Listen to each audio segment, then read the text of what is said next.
प्रणाम पंडित जी। प्रणाम। पंडित जी, मेरे पड़ोस का एक लड़का हर बार परीक्षा में फेल हो जाता है, कोई उपाय बताइए।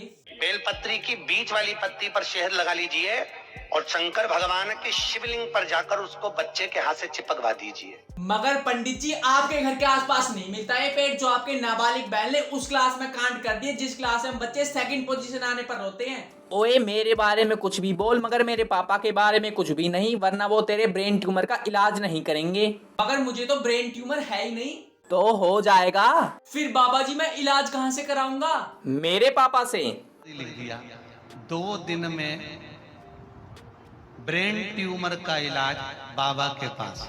2 दिन में? बाबा जी, आपने तो ब्रेन ट्यूमर स्पेशलिस्ट को भी फेल कर दिया, मगर कैसे? ये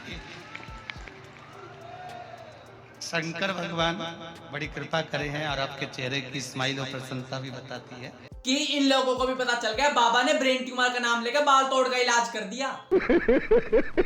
क्या प्रॉब्लम हो गया? कुछ नहीं बाबा जी, आंटी का प्रैंक चैनल है, बाल तोड़ को ब्रेन ट्यूमर कह के आपके साथ प्रैंक कर रही थी।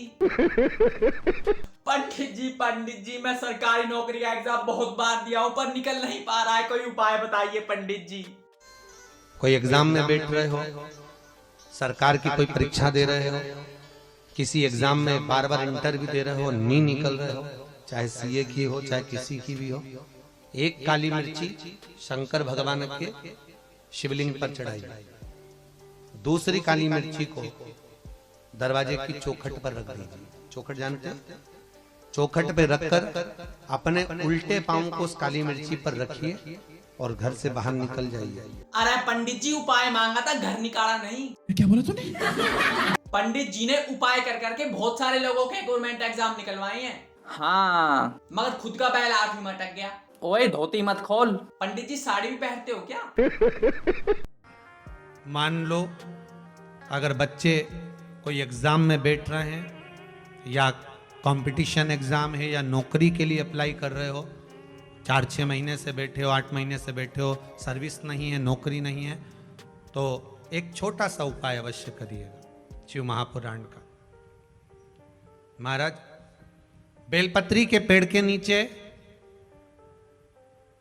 विराजमान होकर बेलपत्री के पेड़ के नीचे जिसको नौकरी के लिए या एग्जाम में बैठ रहा है वो जल चढ़ाए, बेलपत्री के पेड़ के नीचे थोड़ा सा दूध चढ़ाए, फिर जल चढ़ाए और अपने राइट भाग में घी का दिया और अपने लेफ्ट भाग में तेल का दिया।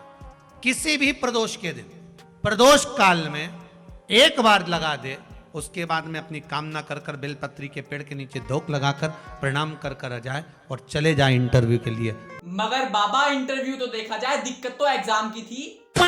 पंडित जी ने अपनी जिंदगी में गवर्नमेंट एग्जाम निकालने के इतने उपाय बताए हैं कि अगर उनको एक साथ कोई आदमी अपनाए ना तो एक भैंस तो बेलपत्र के पेड़ के नीचे बांधनी पड़ जाएगी।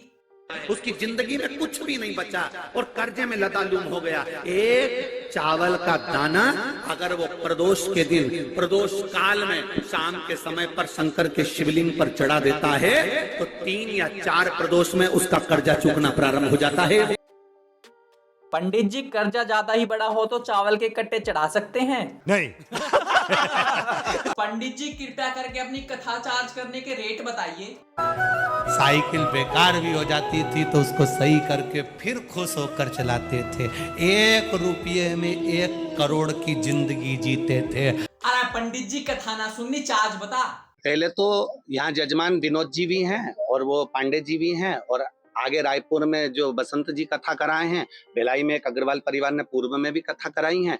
आप पूरे छत्तीसगढ़ क्या, मध्य प्रदेश क्या, महाराष्ट्र सब दूर जाकर पूछना सीहोर वाले महाराज जी को ये कितना रुपया दिए होंगे, एक बार जरूर जाकर पूछना। 70 लाख 40 लाख किस चीज की 40 लाख, किस लिए का 70 लाख? विनोद जी आकर कहें एक बार कि गुरुजी को 70 लाख रुपए दिए हैं। स्वयं बता दे।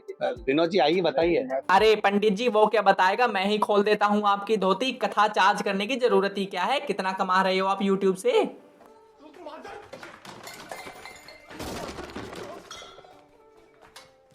ओके गाइस, तो आज की वीडियो कहीं पर समाप्त करते हैं। वीडियो सिर्फ आपके एंटरटेनमेंट पर्पस के लिए थी, पर्सनली कोई हेट नहीं है। अगर आपको मेरी वीडियो अच्छी लगी हो तो लाइक करना, चैनल को सब्सक्राइब करना, शेयर करना और मुझे इंस्टाग्राम पर फॉलो भी कर सकते हो, शुभम भारद्वाज 2003, और हमारा फेसबुक पेज पे शुभम भारद्वाज के नाम से ही, उस पर भी रोज वीडियो डलती है, उसको भी लाइक फॉलो शेयर कर सकते हो।